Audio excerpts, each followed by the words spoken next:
मामा TV. Express auto. Khushiram Chandrapur गांव में रहता था। वो बहुत ही मेहनती और ईमानदार था। उसके पास अपने पिता की दी हुई निशानी एक ऑटो था। वो उस ऑटो से बहुत प्यार करता था।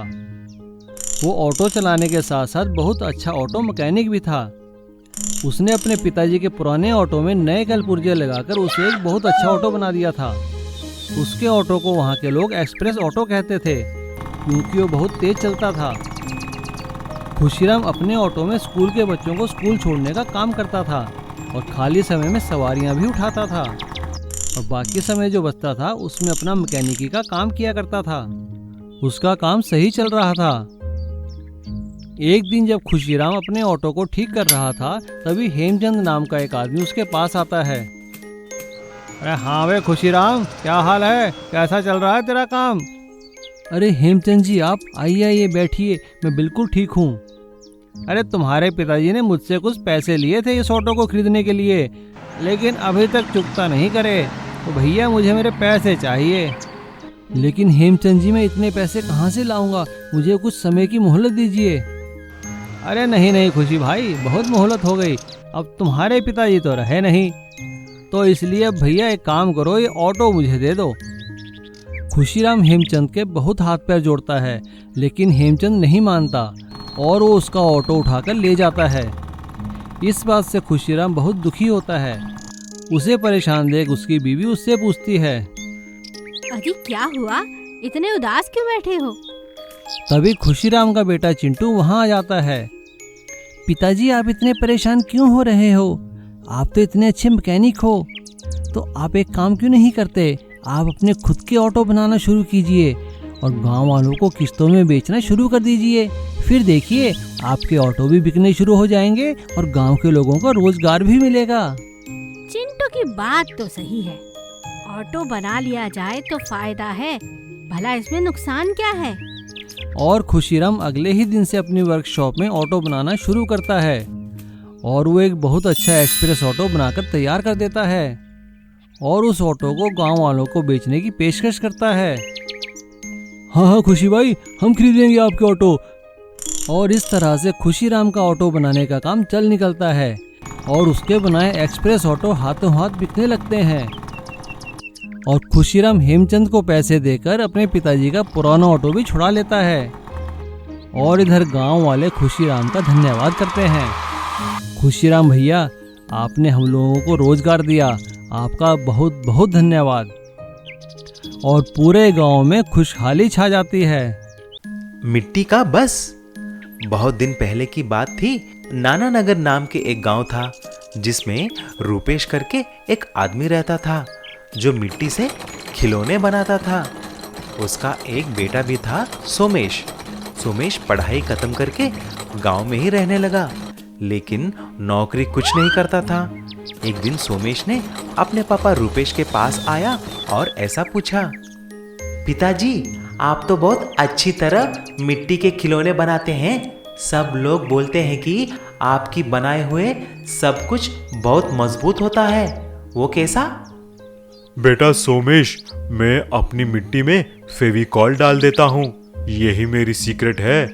और हाँ, ये सब छोड़ो, आपने डिग्री खत्म किया है, कुछ काम करने की इरादा है कि नहीं?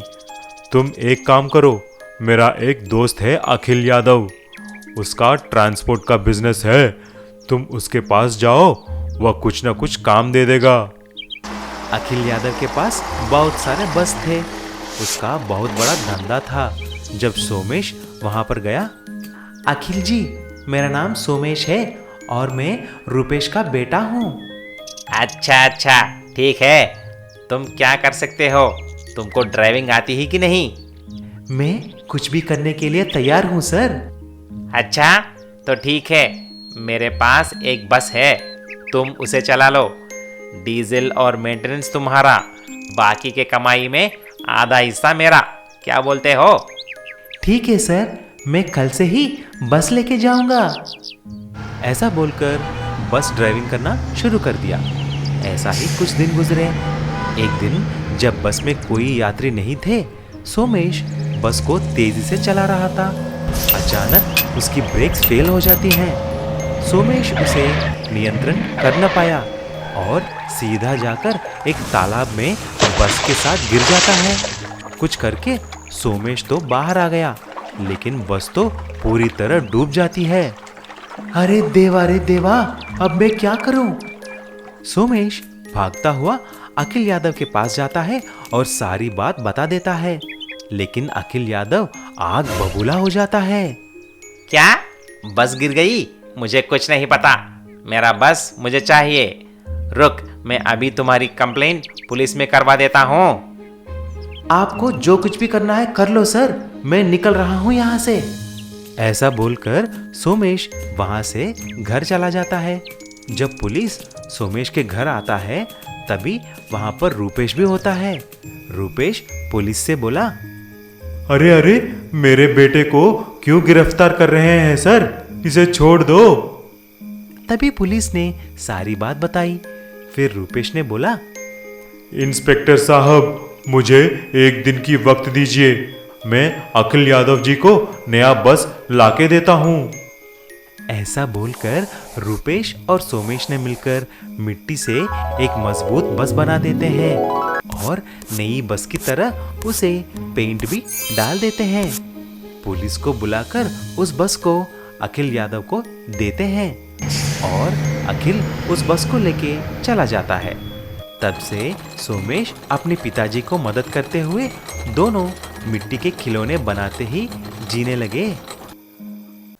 Giant magical orange bike. Neelnagar नाम के एक गांव में मुकेश नाम का एक लड़का संतरे बेचता था। वह एक अनाथ था, उसका कोई नहीं था, इसीलिए एक छोटे से घर में वह रहता था। एक दिन अचानक गांव में बाढ़ आ जाती है। उसमें उसका घर और संतरे बेचने वाला गाड़ी भी पूरा खराब हो जाते हैं। तभी वह जंगल में जाकर रहने के लिए सोचता है। ये भाड़ तो मेरा जीना हराम कर दिया। अब मुझे इस जंगल में ही घर बसाना पड़ेगा। ऐसा वह जंगल में एक जगह छोटा सा झोपड़ी बनाकर रहने लगा। उसके पास करने के लिए कुछ काम भी नहीं था। जंगल में जो मिलता था वही खाकर अपना गुजारा करता था। एक दिन उसको खाने के लिए कुछ नहीं मिला। हे भगवान, मुझे कुछ खाने के लिए दे देना, मुझे बहुत भूख लगी है। ऐसा बोलते ही वहां पर एक बड़ा जादुई संतरा प्रकट हो जाता है। मुकेश उसे लेकर पेट भर खाता है। मैं इतना बड़ा संतरा तो मेरे जिंदगी में कभी नहीं देखा। चलो ठीक है, मेरा पेट तो भर गया। मैं इसकी बीज को इधर ही गाड़ देता हूँ। मुकेश उन संतरों के बीज को उसकी झोपड़ी के पास ही गाड़ देता है और सो जाता है। जब वह सुबह उठकर देखा तो उधर एक बड़ा जादुई संतरे का पेड़ देखता है। उस पे बड़े बड़े संतरे भी थे। उसको देखकर चौंक जाता है।